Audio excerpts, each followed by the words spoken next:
Breaking news Hyderabad నాచారంలో జరిగిన నారాయణ్ బెహ్రా హత్య కేసును ఛేదించారు పోలీసులు. వివాహేతర సంబంధానికి అడ్డుగా ఉన్నాడని భార్య బంధిత ప్రియుడు విద్యాసాగర్ తో కలిసి దారుణానికి ఒడిగట్టింది. జనవరి 1న అర్ధరాత్రి 6 ఏళ్ల కూతురు ముందే భర్తను చున్నీతో బంధించి రాడ్తో కొట్టి చంపారు. అనంతరం ఏమీ తెలియనట్టు పోలీసుల ముందు బంధిత ఏడుస్తూ నటించింది.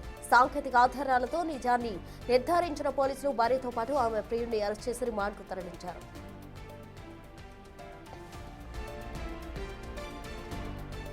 నారాయణ్ బెహ్రా హత్య కేసును పోలీసులు ఛేదించారు. పూర్తి వివరాలు మా ప్రతినిధి అనిల్ అందిస్తారు. అనిల్, నాచారానికి సంబంధించి నారాయణ్ బెహ్రా హత్య కేసులో భాగంగా ప్రజెంట్ పోలీసులు అయితే కేసుని ఛేదించారని చెప్పాలి. ఈ కేసుకు సంబంధించి భార్య ప్రియుడితో కలిసి అంటే అక్రమ సంబంధం పెట్టుకున్న అనంతరం దానికి సంబంధించి అడ్డుగా ఉన్నాడని చెప్పేసి భర్తని హత్య చేసినట్టుగా అయితే పోలీసులు గుర్తించారని చెప్పాలి. భార్య విషయానికి వస్తే బంధిత బెహ్రా ఇతను ఈ భార్య ఎవరైతే ఉన్నారో ఈమె అక్రమ సంబంధం పెట్టుకుంది విద్యాసాగర్ కి సంబంధించి.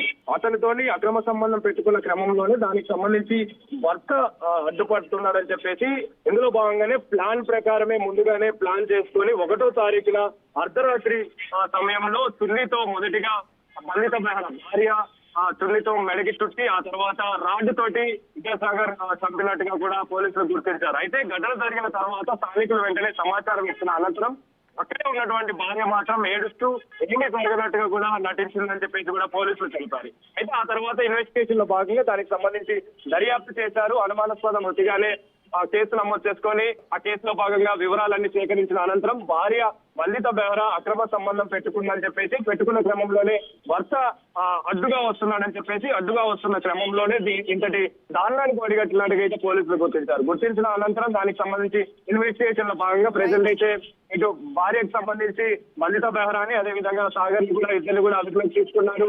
రిమాండ్ ని కూడా తరలించినట్టుగా కూడా ప్రజెంట్ అయితే తెలుస్తుంది. ప్రస్తుతం రైట్ అనిల్, థ్యాంక్ యూ.